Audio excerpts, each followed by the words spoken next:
Good morning, good afternoon, good evening. I'm Mary Novak, and I serve as Associate Director for Ignation Formation at Georgetown's Law Center and School of Continuing Studies.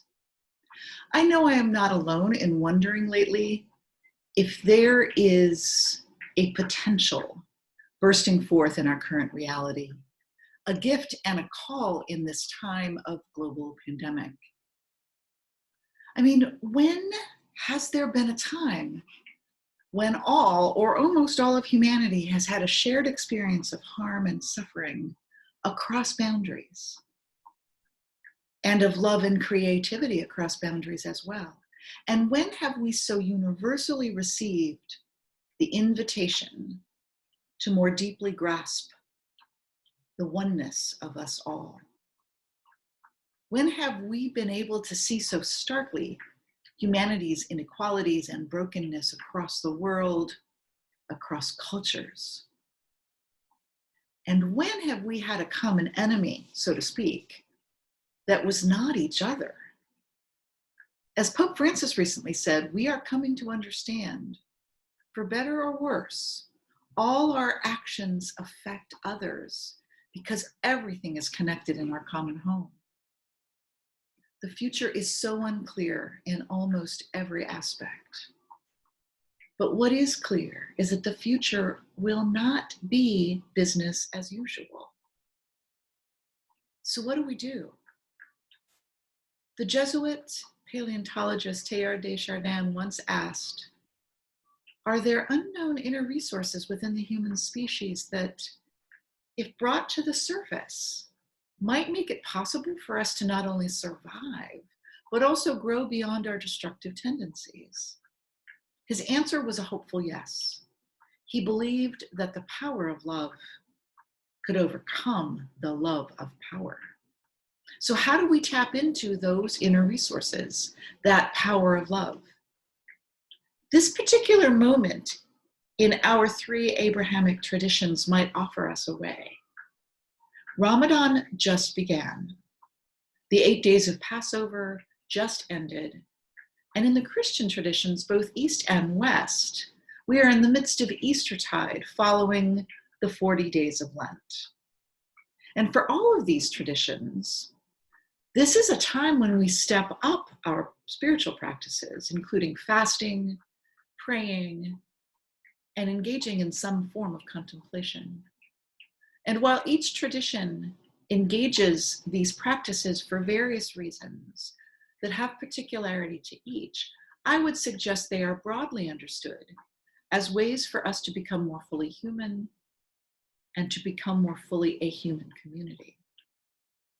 Might it be good for us to stay with some of those spiritual practices we engaged or are in the midst of engaging as we walk into this uncertain future?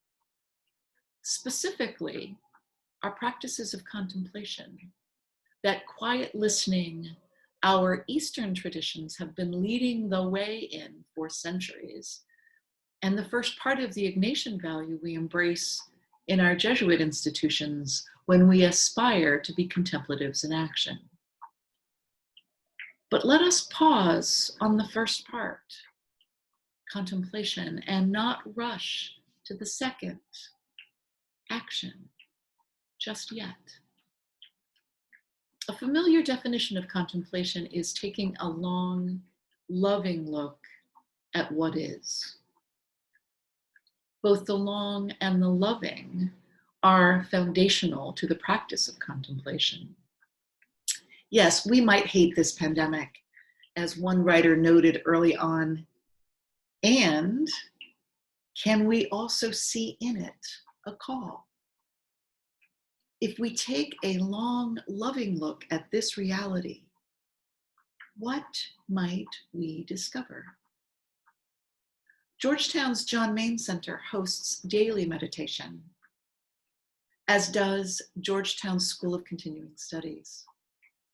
You can join Taizé prayer, a contemplative form of prayer, each Wednesday.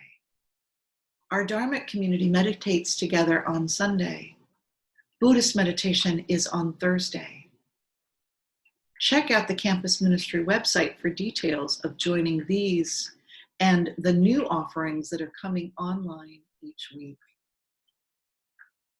Out of this time, Pope Francis calls for the building of a civilization of love. He says this civilization has to be built daily and requires the commitment of everyone. Let us commit to grounding all of our action in a contemplative stance.